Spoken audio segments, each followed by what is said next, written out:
Hello everyone, welcome to a online solution. मैं हूं अशफाक। तो ये क्वेश्चन बहुत ही इंपॉर्टेंट है। आप मैथ का फिर से एक बार रिवीजन कर लो। ओके, बहुत ही हेल्प होने वाला है। तो चलिए वन बाय वन करके स्टार्ट करते हैं। यहाँ पे टोटल 60 क्वेश्चन मैं आपको बताऊंगा जो कि बहुत ही इंपॉर्टेंट है। कंसेप्ट समझ लीजिए, एक बार फिर से रिवीजन कर लीजिए। प्रत्येक शांत दशमलव भिन्न किस प्रकार के परिमेय संख्या होता है। शांत जो दशमलव होगा वो क्या होगा, शांत जो किस प्रकार की परिमेय संख्या, शांत जो होगा वो परिमेय संख्या होगा। ठीक है, जो शांत दशमलव होगा ना वो क्या होगा, परिमेय संख्या होगा। आप परिमेय नहीं बल्कि परिमेय होगा।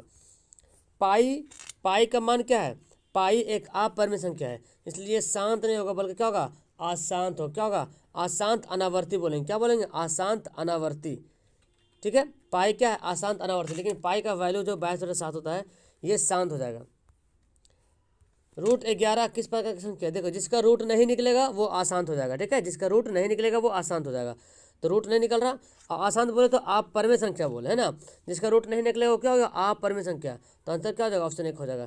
यदि दो संख्या का लघुत्तम एलसीएम और एचसीएफ महत्तम क्या बोला जा रहा, समान है ना। दो संख्या का लघुत्तम समापवर्तक और महत्तम समापवर्तक क्या है, समान है। मान लीजिए कोई संख्या जिसका एलसीएम भी 4 है और एचसीएफ भी 4 है, तो वे दोनों संख्याएं क्या होगी, वे दोनों संख्याएं क्या होगी। तो देखो 4 भी लेंगे, ऐसे भी ले सकते हैं। ठीक है, कभी कभी अगर कोई संख्या लेते हैं 5 तो ये भी दोनों संख्या समान है। मतलब किसी का अगर कोई संख्या लेते हैं 4 तो इसका एलसीएम भी 4 ही आएगा, एचसीएफ भी 4 आएगा। मतलब जो संख्या है जिसका एलसीएम एचसीएफ समान हो रहा वो दोनों क्या है, समान संख्याएं हैं। 5 से क्या होगा, ये कौन संख्या, देखो जब भी ऐसे रहे 2 3 2 2 3 2 2 2 3 2 2 2 2 3 ऐसे है ना, तो क्या जगह, ये जगह अपरिमेय। ओके, बहुपद द्विघात बहुपद का आलेख किस प्रकार का होगा। जब इसको द्विघात बहुपद बनाओगे आप तो आपको पता है किस तरह होगा, ये हो जाएगा परवलयकार। क्या हो जाएगा, परवलयकार हो जाएगा। चलिए आगे सवाल पढ़ते हैं। यदि द्विघात बहुपद यहाँ पे दिया हुआ है इस तरह के, तो एक घात -3 हो, एक शून्य जो -3 हो, तो के का वैल्यू क्या होगा। तो जहाँ पे एक्स का वैल्यू वहाँ पे -3 को पुट कर दीजिए। ठीक है, तो के -1 और -3 यानी कि 3 तिया 9 -3 के क्या जाएगा, -3 के +1 बराबर 0। आप क्या करेंगे, देखो 9 के -9 -3 के +1 बराबर 0, तो कितना हो गया 6 के घट का हो जाएगा ना, ये कितना 8 चल जाएगा इधर, तो 6/4 हो जाएगा, 8/6 हो जाएगा, ये 6 जो इधर जाएगा तो नीचे चल जाएगा, 4/3 आएगा। ठीक है, कितना आ जाएगा 4/3, आंसर 1 होगा। एन घन वाले, एन घात वाले बहुपद की संख्या क्या होगा। जैसे कि 2 घात वाले बहुपद होता था तो उसको बोलते थे 2 घात। अगर किसी मान ली कि 1 से पर पावर 2 रहता था तो ये कितना घात है, 2 घात है। तो 2 घात वाले बहुपद के शून्यों की संख्या कितना है, 2 घात में द्विघात बहुपद में 2 शून्य निकलता था। अगर 3 घात देते थे तो त्रिघात बहुपद में 3 शून्य निकलता है। तो यहाँ पे एन घात लिख रहा है, मतलब 2 घात था 2 शून्य, 3 घात था 3 शून्य, लेकिन कितना घात है पता नहीं, एन घात है तो एन ही शून्य होगा। ठीक है, कौन बहुपद नहीं है, जो x बटा में दिख जाए वो बहुपद में नहीं होगा, या रूट में दिख जाए वो बहुपद में नहीं होगा, या तो फिर x पर पावर -1 -2 -3 दिख जाए, पावर माइनस दिखे ऊपर में, वो भी बहुपद क्या होगा, नहीं होगा। तो यहाँ पे बी जो ऑप्शन है वो सही है, जो बहुपद नहीं है।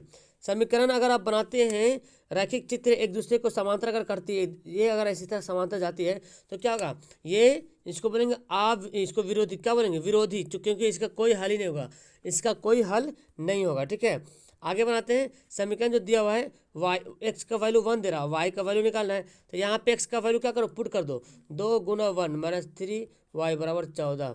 ठीक है, तो 2 अच्छा 2 को इधर भेज दो, तो -3 वाई बराबर -16 है ना, सॉरी 1 मिनट, -2 है ना, तो 14 -2 हो जाएगा, तो -3 वाई बराबर कितना हो जाएगा 12, 3 चौक 12 कितना गया -4, 11 का वैल्यू कितना हो जाएगा, आंसर 1 हो जाएगा। के हल निकाले, इसका के हल निकालना पड़ेगा, कैसे निकालेंगे, तो आप इजी से निकाल सकते हैं, गुणनखंड कर दो, 3 दूना 6, 6 कम 6 है ना, इससे आप निकाल सकते हैं हल आराम से।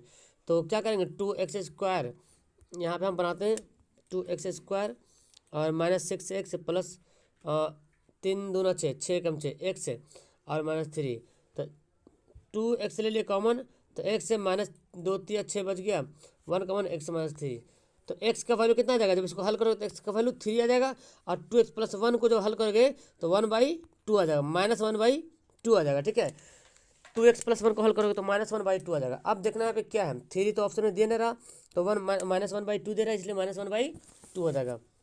चलिए आगे पढ़ते हैं। यहाँ पे बोलता क्या, संख्या वास्तविक और समान।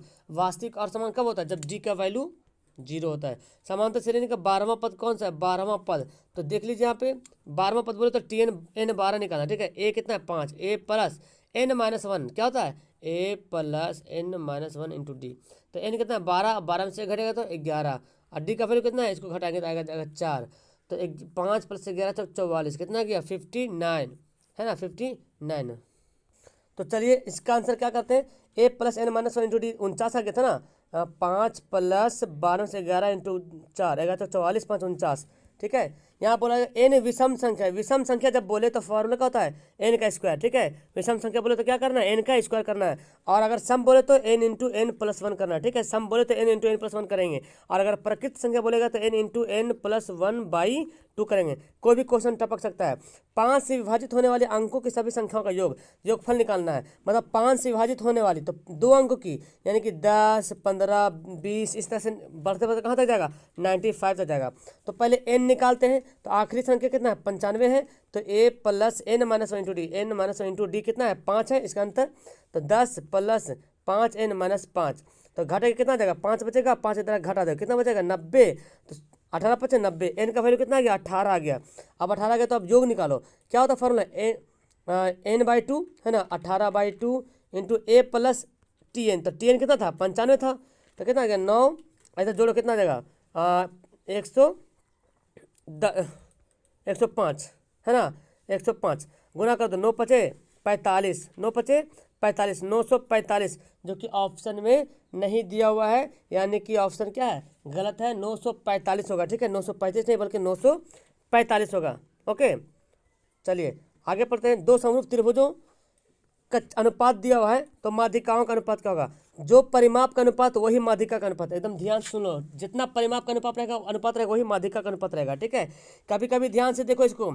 अब बोलता है कि क्षेत्रफल का अनुपात बोलेगा तो अब भुजा का अनुपात कैसे निकालेंगे, तो इसका क्या करना, वर्गमूल कर देना। 25 का वर्गमूल 5 और 6 का वर्गमूल 36। और कभी कभी भुजा देता है, कभी भुजा दे देगा, अब बोलेगा क्षेत्रफल का अनुपात बताइए, तो क्या कीजिएगा 5 का स्क्वायर 6 का स्क्वायर कर दीजिएगा।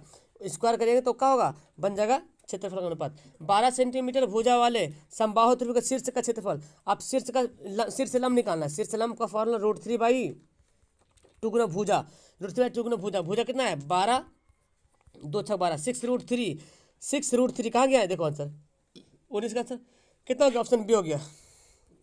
ये है ए बी 13 है, बी सी 12 है, 5 है, ये तीनों कौन सा भुजा मिल रहा, ये पाइथागोरस त्रिक बनेगा, ठीक है। 13 यहाँ पे, 12 यहाँ पे, 5 कर लो, तो ये कितना डिग्री होगा 90 डिग्री रहेगा तभी बनेगा, है ना 90 डिग्री रहेगा तभी बनेगा, ओके। क्योंकि बोल रहा है ए बी 13, तो आप जब बनाओगे तो ए बी सी, तो जाहिर सी बात कर्ण तो बड़ा होगा। अरे 5 ले लो, बी सी 5 बोल रहा, ये बोल रहा ऐसे कितना बोल रहा, सॉरी बी सी बोल रहा 12, तो 12 कोई दिक्कत नहीं, 12 5 ले लो, तो आएगा क्या कर्ण ही तो आएगा ना जोड़ करके।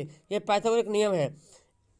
4 7 की x अक्ष से दूरी, तो देखो 4 7, 4 क्या है x है, 7 क्या है y है। अब x अक्ष से दूरी जब इसको ग्राफ में बनाओगे तो यहाँ पे 4 जाएगा, कहीं ना कहीं 4 आएगा, ठीक है। और y कहाँ पे ऊपर में जाएगा, कहीं ना कहीं 7। तो x अक्ष से दूरी, तो x अक्ष से दूरी ऐसे बढ़ेंगे, है ना, कितना जाएगा 7। अगर बोलता y अक्ष से दूरी तो ऐसे बढ़ते, y अक्ष से दूरी बोलते तो ऐसे बढ़ते, ठीक है। तो 4 हमारा होता, तो यानी कि 21 का आंसर कितना हो गया, ऑप्शन सी हो गया। चलिए इन दोनों के बीच की दूरी निकालेंगे, कैसे निकालेंगे, देखो x1 - x2 का होल स्क्वायर, तो a1 a - 0 का होल स्क्वायर प्लस 0 - a का होल स्क्वायर। तब इसको बनाओगे तो क्या जाएगा a² + a², कितना जाएगा 2a² आ जाएगा, 2a²। तो a² निकल जाएगा बाहर, √2 हो जाएगा अंदर, यानी कि √2 गुना a, ठीक है। 22 का आंसर कितना हो जाएगा, बी हो जाएगा। चलिए आगे सवाल पढ़ते हैं। देखो कितना का सवाल, निर्देशांक निकालना है। एक्स अक्ष को निर्देशांक को क्या कहते हैं, एक्स अक्ष के निर्देशांक को भुज कहेंगे, ठीक है, और वाई अक्ष के निर्देशांक को कोटि कहेंगे। चलिए ये देखो, ये हमारा sin² + cos इसका, तो क्या करें, इसको चेंज करो, किसी को चेंज करो। हम sin 90 इसको चेंज करते हैं, इसको क्या लिख सकते हैं sin² 90 - 50 डिग्री। तो sin 90 में थीटा क्या होता है cos² थीटा। तो sin² 50 cos² 50 क्या होता है 1, हमेशा क्या होगा 1 होगा। इसको बनाओ, देखो यहाँ पे इसको आप बनाइए, ठीक है। क्यूब दिया तो उसे कोई मतलब नहीं, आप इसको बनाइए, जब बनाओगे तो पूरा क्या जाएगा, कट जाएगा, पूरा कट जाएगा। देखो आप इसको चेंज करो, तो इसको चेंज कीजिएगा क्या बनेगा साइन बनेगा। अब इसको चेंज करके क्या हो जाएगा, साइन इस क्यूब 20 हो जाएगा, ठीक है। नीचे इसको चेंज करो, तो इसको चेंज करो क्या हो जाएगा, इसको चेंज करो तो क्या कॉस 22 हो जाएगा, ठीक है ना। देखो चेंज करके आ जाएगा ना। इसको ऐसे रहने दो, इसको मत कुछ चेंज करना, तो दोनों सेम मिल जाएगा, क्या हो जाएगा, कट जाएगा, यानी कि आंसर आ जाएगा 1। ऑप्शन दिया हो नहीं। इसको देखो बनाओ, कैसे बनाएंगे, a square plus b square में बनाना पड़ेगा आपको। कॉस स्क्वायर थीटा का whole square plus minus sine square theta का होल स्क्वायर। तो a square plus b square यानी कि cos square theta plus sine square theta, a plus b into a minus b. तो cos sine square theta plus minus है ना, minus cos square theta.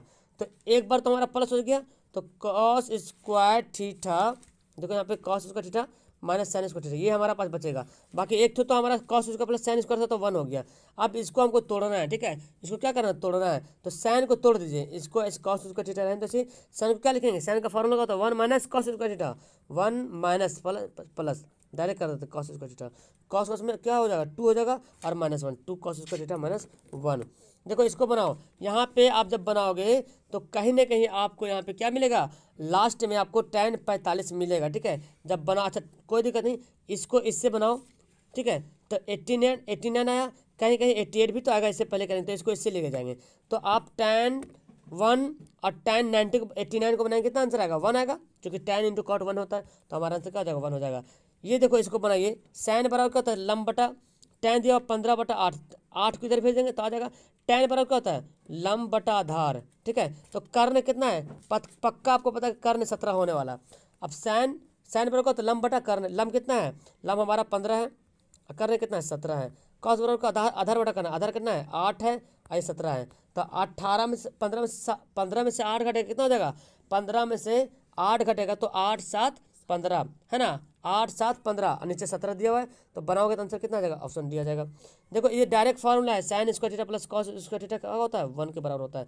यहाँ पे 4 4 common लो, 30 number सवाल, 4 4 ले लेते कॉमन, तो sec square theta minus tan square theta, तो क्या आ जाएगा, sec square minus tan square का होता है 1 होता है, तो 4 को गुना कर देंगे 1 से, क्या आ जाएगा, 4 कम 4। एक गुब्बारे की ऊंचाई को ज्ञात करना है, धागे की लंबाई दिया हुआ, आप पैसे बनाएंगे तो गुब्बारे की ऊंचाई यहाँ पर है, धागे की ऊंचाई 100 मीटर है, ये 30 डिग्री कोण बनाता है। तो ऊंचाई निकालना, क्या निकल, tan बराबर साइन निकालेंगे, साइन 30 का वैल्यू क्या होता है, साइन 30 का वैल्यू, एक मिनट हम इसको चेंज करते हैं, कलम को थोड़ा सा फिर, हाँ साइन 30 का वैल्यू क्या होता है, तो साइन 1/2 होता है, ठीक है। और लंब बटा आधार कितना है, 100, काटो कितना आ जाएगा, 50, है ना। एकदम आसान सा सवाल यहाँ पे, एकदम आसान सवाल, ठीक है। और सवाल ऐसे टपकेगा एग्जाम में, छड़ की लंबाई देखो ऐसे दिया हुआ है, एक छड़ की लंबाई उसकी छाया के अनुपात, तो पहले लंबाई है फिर छाया है, तो यहाँ पे भी पहले लंबाई लेंगे फिर छाया लेंगे, ठीक है। छड़ का उन्नयन कोण, तो tan बराबर क्या होता है, tan थीटा बराबर लंब बटा आधार, लंब बटा 1/√3, ये 1/√3 किसके बराबर होता है, tan 30 के बराबर होता है, ठीक है, tan 30 डिग्री के बराबर होता है। ये देखो निकालना है, आप पढ़े हैं कि किसी वृत्त पर बाहरी बिंदु से जब स्पर्श रेखा खींचते हैं तो दोनों स्पर्श रेखाओं की लंबाई क्या होती है, बराबर होती है। यहाँ पे भी देखो ये स्पर्श रेखा खींचा हुआ है सी से, यहाँ ए से खींचा हुआ है, यहाँ पे बी से खींचा हुआ है, तो जाहिर सी बात है ये वाला ये बराबर होगा, ये दोनों बराबर होगा, ये दोनों बराबर होगा। तो ये 5 है तो ये भी 5, ये 4 तो ये भी 4, ये 6 है तो ये भी 6, जोड़ो 6 4 10, 5 4 9 और 6 5 11, 11 9 20 10 30, है ना, कितना आ गया, 30 डिग्री आ गया। ऑप्शन हमारा ए। 34 सवाल देखो क्या बोलता है, कौन बी देगा 90 डिग्री, बी सी दे रहा है इतना, तो जाहिर सी बात आपको क्लियर यहाँ पे हो जाएगा, 90 दे रहा, बी सी दे रहा 6, ए बी दे रहा 8, ए बी सी के अंतःवृत्त निकालना, क्या देखो बताया था इसको कैसे बनाना है। यहाँ पे देखिए इस तरह से दिया हुआ है, ठीक है, ए दिया हुआ है, बी दिया हुआ है, सी दिया हुआ है, ये दिया हुआ बी सी दिया 6, ये दिया 8, तो ये पक्का ये 10 होगा। अब देखो कैसे निकालेंगे, आपको क्या करना है, 8 यानी कि लंब और आधार को जोड़ करके कर्ण क्या करना है, घटाना है और 2 से डिवाइड करना है, ठीक है। लंब और आधार को जोड़ना है, कर्ण को घटाना है और 2 से डिवाइड करना है। तो 14 में से 10 घटेगा 6, 14 में से 10 घटेगा 4 और बटा 2 कितना आ जाएगा, 2 आ जाएगा, यानी कि आंसर होगा ऑप्शन बी। स्पर्श रेखा और वृत्त के उभयनिष्ठ बिंदु को क्या कहते हैं, जहाँ पे स्पर्श रेखा जाती है और वृत्त का उभयनिष्ठ बिंदु है उसको बोलेंगे, क्या बोलेंगे, स्पर्श बिंदु बोलेंगे। चलिए अगला सवाल बोलता है 7 सेंटीमीटर त्रिज्या वाले वृत्त की परिधि फॉर्मूला क्या होता है, 2πr, 2π का वैल्यू 22.7, r का वैल्यू कितना 7, 22 44 सवाल आएगा, ठीक है। इसी बेसिस पे रहेगा, एक वृत्ताकार वलय का भीतरी बाहरी त्रिज्या दे दिया, ठीक है। तो वलय का क्षेत्रफल क्या होता है, pi r square minus capital r square minus small r square. Pi हो गया, कैपिटल आर कितना है 10 है, 10 नहीं के 100, स्मॉल आर कितना 7, 7 सत्ते 49, कितना आ जाएगा 51 आ जाएगा ना, क्या आ जाएगा 51 पाई, आंसर हमारा मिला 51 पाई। किसी वृत्त के त्रिज्या खंड का परिमाप निकालना है, वृत्त की त्रिज्या परिमाप, किसी वृत्त के एक त्रिज्या खंड के परिमाप, वृत्त की त्रिज्या 4 गुनी है। हाँ देखो, वृत्त की त्रिज्या खंड का परिमाप क्या होता है, थीटा बटा 360, आप थीटा बटा 180 कर देते हैं, ठीक है, थीटा बटा 180 2 पाई आर, तो 2 नहीं होगा, थीटा बटा 360 2 पाई आर, वही हो गया, 80 लिखेंगे तो 2 हट जाएगा। ये जो परिमाप है ये त्रिज्या खंड का क्या हुआ, अच्छा ये चाप निकला, परिमाप कैसे निकालेंगे, तो अभी तो हम देखो इसको ध्यान से समझना पड़ेगा। ये है आपका वृत्त है, ये है, ठीक है। हमको अभी चाप की लंबाई का फॉर्मूला पता था, थीटा बटा 360 2 पाई आर, ठीक है। तो इतना दूर निकला, अभी ये 2 आर क्या करना पड़ेगा और जोड़ना पड़ेगा। तो यहाँ पे बोलता है क्या कि हमको कोण, जब तक कोण नहीं निकलेगा हम क्षेत्रफल नहीं निकाल पाएंगे, ठीक है। तो त्रिज्या खंड का परिमाप क्या होता है, थीटा बटा 360 2 पाई आर, ये हो गया चाप, और 2 आर जोड़ेंगे तो क्या हो जाएगा, दोनों साइड वाला त्रिज्या हो जाएगा, तो अब हो जाएगा त्रिज्या खंड का परिमाप। अब बोलते हैं वृत्त की त्रिज्या का 4 गुना है, तो त्रिज्या 4 है, त्रिज्या आर है, 4 गुना कर दिए। अब यहाँ पे क्या करते हैं, बना लेते हैं इसको, तो त्रिज्या खंड का हमको क्या निकालना है, क्षेत्रफल निकालना, ओके। तो चलिए इसको उस विधि से नहीं, इस विधि से बनाते हैं, जो ये वो तो मैं लिख दिया, ये क्या है, ये चाप है, ये त्रिज्या दोनों है, ठीक है। तो हम कैसे निकालेंगे, 2 आर हो गया त्रिज्या और एल हो गया, ये है परिमाप। परिमाप वृत्त के त्रिज्या के 4 गुनी, ठीक है। एल कैसे निकालेंगे, ये 2 आर इधर घट जाएगा, तो एल बराबर क्या होगा 2 आर हो गया, एल बराबर 2 आर हो गया। अब एल का फॉर्मूला होता है, चाप का क्षेत्रफल का फॉर्मूला होता है, ठीक है। चाप का क्षेत्रफल का, चाप का जो परिमाप होता है उसका फॉर्मूला होता है वही हम थीटा बटा 360 2 पाई आर, ये चाप का हो गया। तो देखो क्या करते हैं यहाँ पे, एल का वैल्यू हमको निकालना पड़ेगा, यहाँ पे एल का वैल्यू निकाल लेते हैं यहाँ पे। तो यहाँ पे एल बराबर क्या गया, 4 पाई में से, सॉरी 4 आर में से 2 आर क्या कीजिएगा, घटा दीजिएगा, तो एल बराबर क्या हो गया 2 आर हो गया, एल बराबर 2 आर हो गया। अब जैसे कि आपको पता है फॉर्मूला होता है, एल बराबर क्या होता है, थीटा बटा 360 2 पाई आर, ये होता है ना, थीटा बटा 360 2 पाई आर, और एल का वैल्यू कितना है 2 आर आया, तो 2 से 2 कट गया, आर से आर कट जाएगा, ठीक है। तो थीटा का वैल्यू कितना आ जाएगा, थीटा नीचे गुण आ जाएगा, तो थीटा बटा क्या हो जाएगा, देखो इसको क्रॉस गुना करते हैं, यहाँ पे क्या कर बचा है, यहाँ पे 1 बचा है, थीटा पाई बटा 360 हुआ, ठीक है। क्रॉस गुना करो क्या हो जाएगा 360 हो जाएगा, यानी कि थीटा बराबर क्या हो जाएगा 360 बटा पाई हो जाएगा, ठीक है। अब निकालना थीटा का मान निकल गया। अब क्षेत्रफल का क्या होता है फॉर्मूला, थीटा बटा 360 पाई आर स्क्वायर होता है। थीटा का वैल्यू क्या आया था 360 बटा पाई, है ना, 360 बटा पाई आया था। अब यहाँ पे कर लेते हैं, और ये कितना दिया 360 दिया हुआ है, चलो ठीक है। और ये क्या है पाई आर स्क्वायर, तो ये 360 कट जाएगा, पाई पाई कट जाएगा, क्या बचेगा आर स्क्वायर बचेगा, है ना। तो आंसर क्या हमारा हो गया आर स्क्वायर हो गया, ओके। चलिए आगे बढ़ते हैं। उस शंकु की तिरछी ऊंचाई निकाल जिसकी त्रिज्या देखो 3 दिया और ऊंचाई 4 दिया, तो क्या होगा जब त्रिज्या दे दिया ऊंचाई दे दिया, तो छिन्नक के बारे में जानते हैं ना, शंकु की तिरछी ऊंचाई निकालना होता है, तिरछी ऊंचाई निकालता है तो कर्ण बनता है, तो क्या होगा 5 निकलेगा। त्रिज्या खंड आर अर्धगोले के किससे काटे जाता है, बड़े से बड़े शंकु का आयतन क्या होगा, मतलब एक अर्धगोला है, ठीक है, अर्धगोलाकार है, ये ऐसे कर एक शंकु बोले काट लिए, ऐसे शंकु काट लिए, तो जो अर्धगोला की जो त्रिज्या है वही ऊंचाई है ना। अब शंकु की भी वही ऊंचाई बन जाएगा, तो शंकु की ऊंचाई का फॉर्मूला क्या होता है 1/3 पाई आर स्क्वायर एच, तो 1/3 पाई आर का वैल्यू आर ही है और एच का वैल्यू भी क्या है आर ही है, यानी कि 1/3 पाई आर क्यूब। और यहाँ तो देखो आंसर मिल रहा ऑप्शन 40 का क्या हो गया, ऑप्शन बी हो गया। 1/3 ना लिख के 3 को नीचे कर दिया यहाँ पे। किसी बेलन की ऊंचाई 14 सेंटीमीटर अपिष्ट क्षेत्रफल दिया है 264। इस सवाल को बहुत बार बनाए हैं, इसका आंसर ऑप्शन डी हो जाएगा। मैं बता देता हूँ आपको क्या करना है। बेलन का क्या होता है क्षेत्रफल 2 पाई आर एच बराबर कितना दिया 264, काटो पाई का मान 22/7 हो जाता है ना, 2 × 22/7 आर गुना एच का वैल्यू कितना दिया 14, तो 22 से काटो 22 से कम 22, 22 × 44, ठीक है।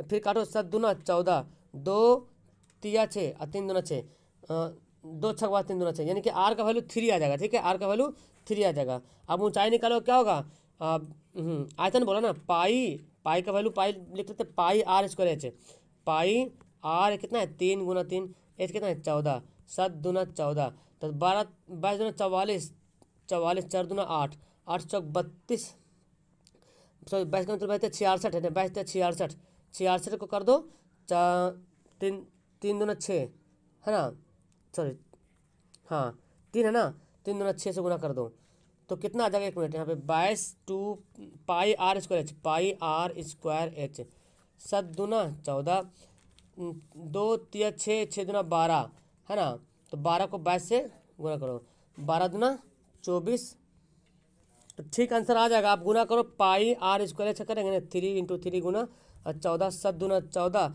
3 दूना 6, 6 तिया 18, 18 को 2 से गुना करो, 18 को 22 से तो आ जाएगा इतना, ठीक है। शंकु का वक्र पृष्ठ का क्षेत्रफल क्या होता है, शंकु का पाई आर एल क्या होता है, पाई आर एल। कौन केंद्रीय प्रवृत्ति की माप नहीं है, केंद्रीय प्रवृत्ति की कौन माप नहीं, 43 का आंसर क्या ऑप्शन हो जाएगा, इनमें से कोई सभी के सभी माप है, ठीक है। 44 सवाल बोलो, प्रथम 10 विषम संख्याओं का माध्यिका, तो विषम संख्या का माध्यिका निकालना है, तो विषम संख्या कौन कौन होगा, 1 होगा, 3 होगा है ना, 1 3 5 हो जाएगा, 7 हो जाएगा, 9 हो जाएगा, 11 हो जाएगा, 13 हो जाएगा, 15 हो जाएगा, 17 हो जाएगा, 19 हो जाएगा, कितना 10 हुआ, 1 2 3 4 5 6 7 8 9 10। तो देखो कैसे निकालते हैं माध्यिका, आपको क्रॉस करना पड़ेगा, ठीक है। यहाँ से देखो 1 2 3 4 5 पीस लिए, 1 2 3 4 5 पीस 4 पीस लो, ठीक है। यहाँ से 4 पीस इधर और यहाँ से 4 पीस इधर लो, तो 11 9 बच गया, 11 में कितना होगा 20 और 2 से डिवाइड कर दो कितना हो जाएगा 10, यानी कि आंसर कितना आ जाएगा, ऑप्शन ए आ जाएगा, ठीक है। चलिए आगे सवाल पढ़ लेते हैं।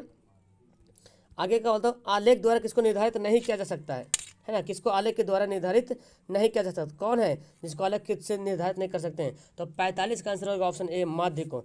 परिसर निकालना बहुत आसान है, बड़ा कौन है, सबसे बड़ा 30 है और सबसे छोटा कितना है -5 है, घटा दें कितना आ जाएगा 25 आ जाएगा, 46 का आंसर ऑप्शन बी। इसका निकालना विषम संख्या की प्रायिकता, विषम संख्या कितना पीस है, देखो 1 पीस है और 2 पीस है, 3 4 5 पीस है और टोटल कितना 9, 5/9 आंसर हो गया ऑप्शन सी। किसकी कौन घटना प्रायिकता नहीं हो सकती, जहां 0 से छोटा दिखे प्रायिकता नहीं हो सकती, माइनस में दिखे प्रायिकता नहीं हो सकती और जैसे 1 से बड़ा दिखे प्रायिकता नहीं हो सकती है।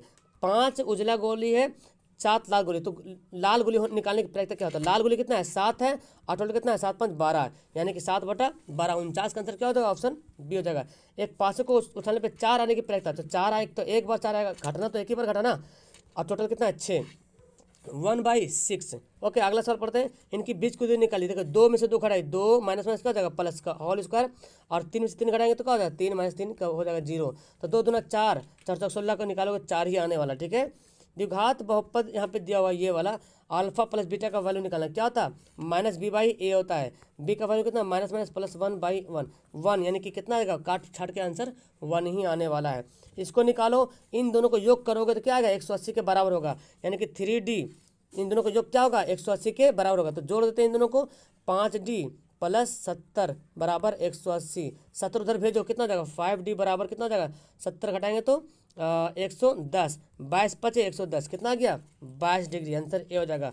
चलिए अगला सवाल पढ़ते हैं, ई घटना है और घटना नहीं घटने के प्रायिकताओं का योग क्या होता है 1 के बराबर होता है। इसको बना लो, एकदम आसान तरीका है, sin π/4, पाई का वैल्यू कितना होता है, यहाँ पे पाई का वैल्यू 180/4 करेंगे, ठीक है, और कॉस भी करेंगे 180 कॉस क्या करेंगे 180/4, तो दोनों आ जाएगा, साइन आ जाएगा 45 काटेंगे तो, और कॉस भी आ जाएगा 45, तो साइन 45 कॉस 45 का दोनों वैल्यू क्या होता है बराबर होता है, मतलब 1/√2 भी होता है, इसका भी 1/√2 होता है, घटाएंगे क्या आ जाएगा ऑप्शन बी आ जाएगा, यानी कि 0 आ जाएगा। चलिए अगला सवाल पढ़ते हैं, यहाँ पे ये देखो, वर्ग चिन्ह ऊपरी सीमा प्लस निम्न सीमा है ना, ऊपरी सीमा को निम्न सीमा से जोड़ते हैं, 2 से डिवाइड करते हैं तो निकलता क्या वर्ग चिन्ह निकलता है। ये देखिए अल्फा a² + b² निकालना है, फॉर्मूला क्या होता है अल्फा प्लस बीटा का होल स्क्वायर है ना -2 अल्फा बीटा, तो अल्फा प्लस बीटा कितना -b/a होता है, -b कितना है देखो माइनस माइनस प्लस, ए का वैल्यू देखो ए के जगह पर क्या लिखा c लिख दिया, तो ए स्क्वायर कर देंगे -2 अल्फा बीटा कितना c/a, तो ए का वैल्यू c का वैल्यू a और a का वैल्यू कितना c, तो देखो इसको बनाओ तो 2b² / c² -2ac, तो इसको हल करेंगे, सी क्या लेंगे एलसीएम ले लेंगे, c² क्या ले लेंगे एलसीएम ले लेंगे, तो b² - 2ac, b² - 2ac/c², ठीक है। तो आंसर क्या होगा ऑप्शन 57 का आंसर ए हो जाएगा। शून्यंक होंगे, इसका शून्यंक क्या होगा, इतना बराबर 0 कर दो, तो 4x² बराबर क्या हो जाएगा 3 और x² बराबर क्या 3/4, इसका वर्गमूल करेंगे स्क्वायर भेजेंगे तो एक बार प्लस में एक बार माइनस में, यानी कि 3/4 का तो वर्गमूल निकल जाएगा ना, 4 का वर्गमूल तो आराम से निकल जाएगा, 3 का निकलेगा। cos sec² θ -1 क्या होता है tan² θ का, इसका फॉर्मूला होता है ना tan² θ, थीटा कोण वाले त्रिज्या खंड का क्षेत्रफल क्या होता है? त्रिज्या खंड का क्षेत्रफल थीटा कोण वाले, थीटा बराबर 360 पाई आर स्क्वायर। कहानी खत्म। ऑप्शन क्या हो गया? डी हो गया राइट। ओके, तो ये 60 सवाल आपका रिवीजन हो गया। इस तरह से 2-3 सेट अभी और अपलोड होते रहेगा, सारा सवाल को रिवीजन कर लेना। रात के 9 बजे एकदम लाइव क्लास चलाएंगे मैथ का, और इंपॉर्टेंट सवाल तो जरूर आना। Okay, that's all. Video like करना। बाय।